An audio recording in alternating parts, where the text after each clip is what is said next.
سڵاوتان لەبێت و ئەم کاتتان باش بینەرانی خۆشەویستی تەلەڤیزیۆنی کۆمەڵە بە یارمەتی هاوڕێیانی هاوکارم لە خزمەتتاندام بۆ پێشکەشکردنی گەشتی هەواڵەکانی ڕۆژی یەکشەممە سەرەتا سەردێڕی چەند هەواڵ. ڕێزگرتن لە یادی موحسین قەیسەری لە شاری ئیلام، دەست بەسەرکردنی دوو هاوڵاتی لە بۆکان و ئیلام، مانگرتن لە خواردنی پوریا جەواهێری لە زیندانی شاری سنا، سەپاندنی سزای زیندان بەسەر سەلام ئازەری لە شاری نەغەدا، گواستنەوەی ئەمیر ڕەحمانی بۆ زیندانی شنۆ، خۆپێشاندانی ئالەویەکانی دێرسیم دژ بە دەوڵەتی جەولانی لە سووریا، کوژرانی سی تێرۆریستی سەر بە دەوڵەتی تورکیا لە کۆبانی، خۆپێشاندانی کرێکاران و کارمەندانی ڕێکخراوی ڕێگەوپانی پارێزگای فارس لە سێدارەزانی چوار بەندکراو لە زیندانەکانی گۆرگان و زەنجان و خۆپێشاندانی ئێرانیانی ئازادی خواز لە فرانکفۆرتی ئەڵمان.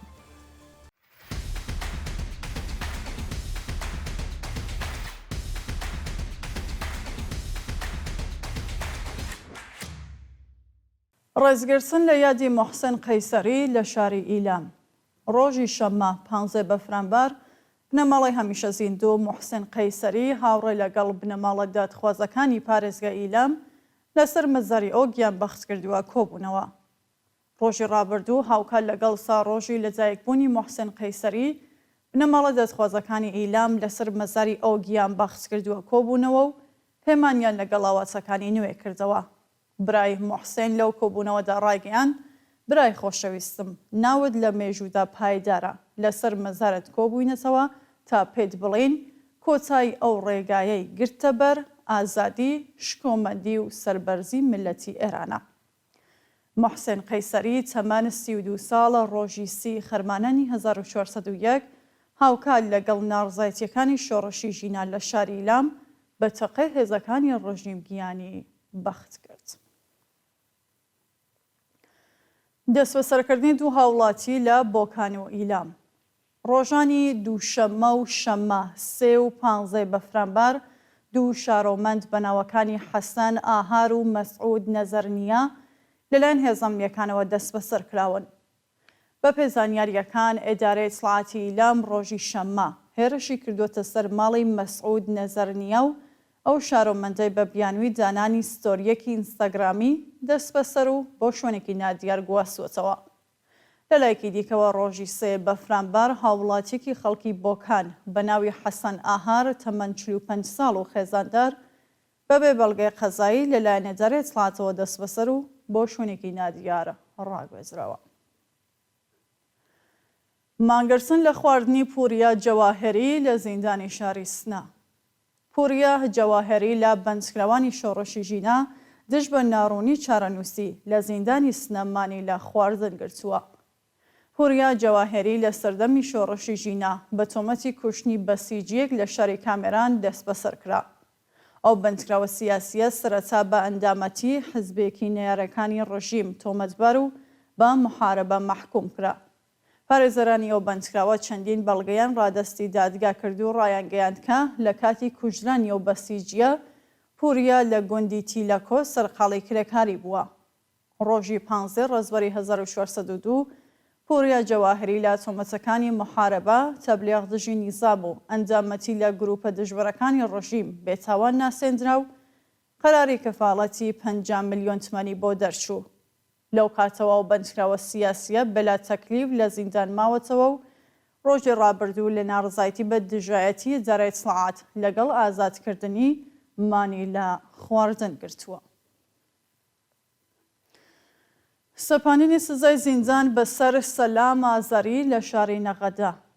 سەلام ئازەری شارۆمەندی خەڵکی نەغەدا لەلایەن دادگای ئینقلابی مەهابادەوە بە 18 مانگ زیندانی تەعزیری مەحکوم کرا.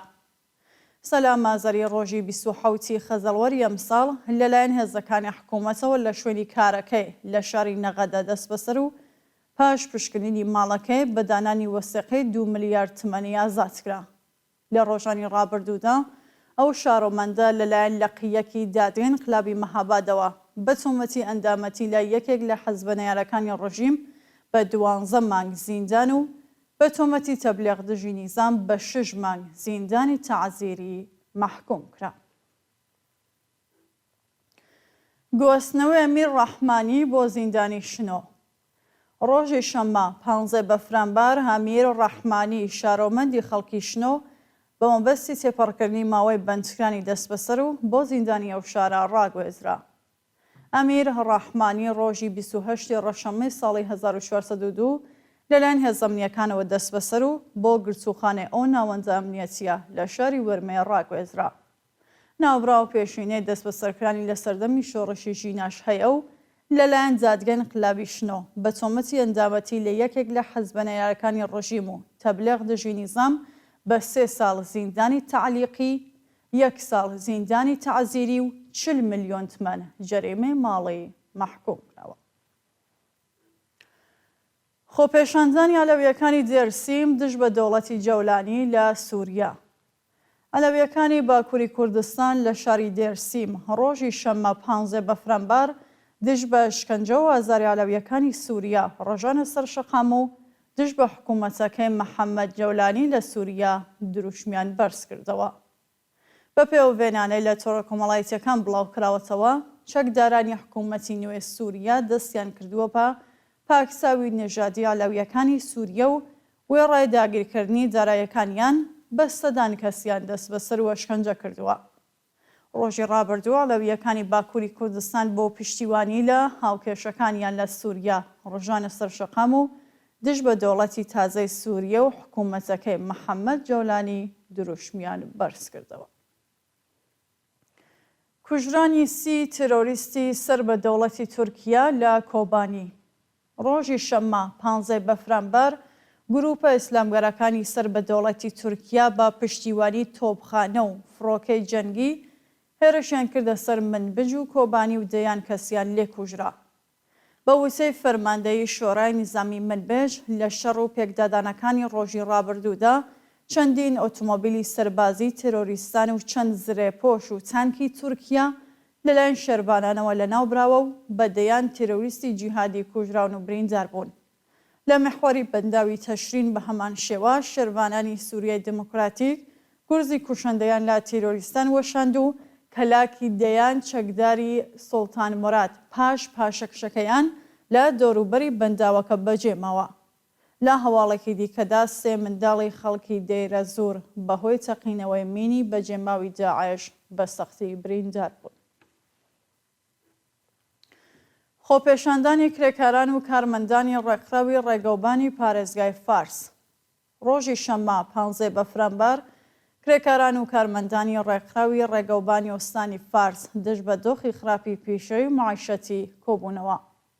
بەپێی ڕاپۆرسەکان کرێکاران و کارمەندانی ڕێکخراوی ڕێگەوبان لە شارەکانی مێهر، لامەرد، خۆنج، گراش، جوئێم، ئۆز و لارستان لە بەرزەم ئەو ناوەندە دەوڵەتیە کۆبوونەتەوە و خوازیاری پێدانی مەزایە براوەکان، زیادکردنی حەقدەست، دابینکردنی بیمەی تەکمیلی، هاوسانسازی حەقدەست و گۆڕانی دۆخی پیشەی بوون.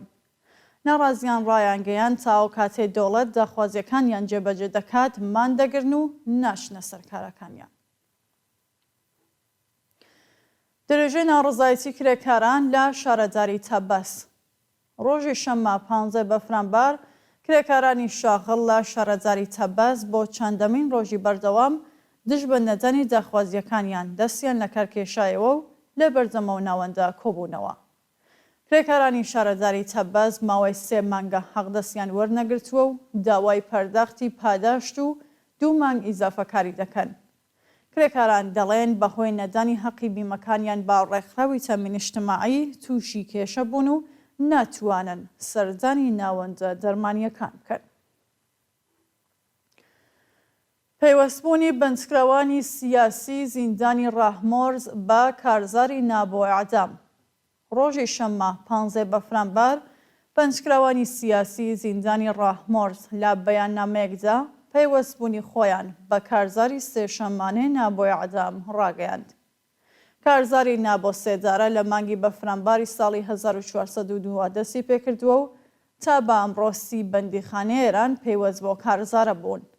بەندکراوانی سیاسی 3 شەمەی هەموو هەفتەیەک دژ بە سزای ئەعداممان دەگرن و بە بڵاوکردنی بەیاننامە داوای هەڵوەشانەوەی سزای سێدارە و ئازادی بەندکراوانی سیاسی دەکەن. لە سێدارەدانی 4 بەندکراو لە زیندانەکانی گۆرگان و زەنجان. لە ڕۆژانی ڕابردوودا حکمی ئاعدامی 4 بەندکراو لە زیندانەکانی گۆرگان و زەنجان بە تۆمەتەکانی پەیوەندیدار بە مادەی هۆشبارە جێبەجێ کراوە. بەپێی راپۆرتەکان بەندکراوێکی خەڵکی گۆرگان بە ناوی بێهروز مێهرانی تەمەن 36 ساڵ لە زیندانی ئەو شارە بە تۆمەتی پەیوەندیدار بە مادەی هۆشبارە لە سێدارە درراوە.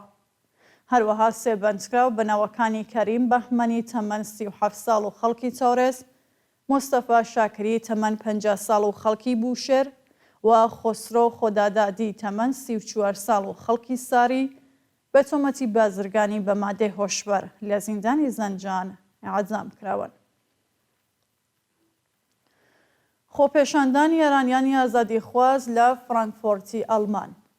ڕۆژی شەممە 15 بەفرانبەر کۆمەڵێک لە ئێرانیانی ئازادیخوازی ئەڵمان بە پێڕەواڵی شەممەی هەر هەفتە دژ بە سزای سێدارە لە شاری فڕانکفۆرت خۆپێشاندانیان کرد.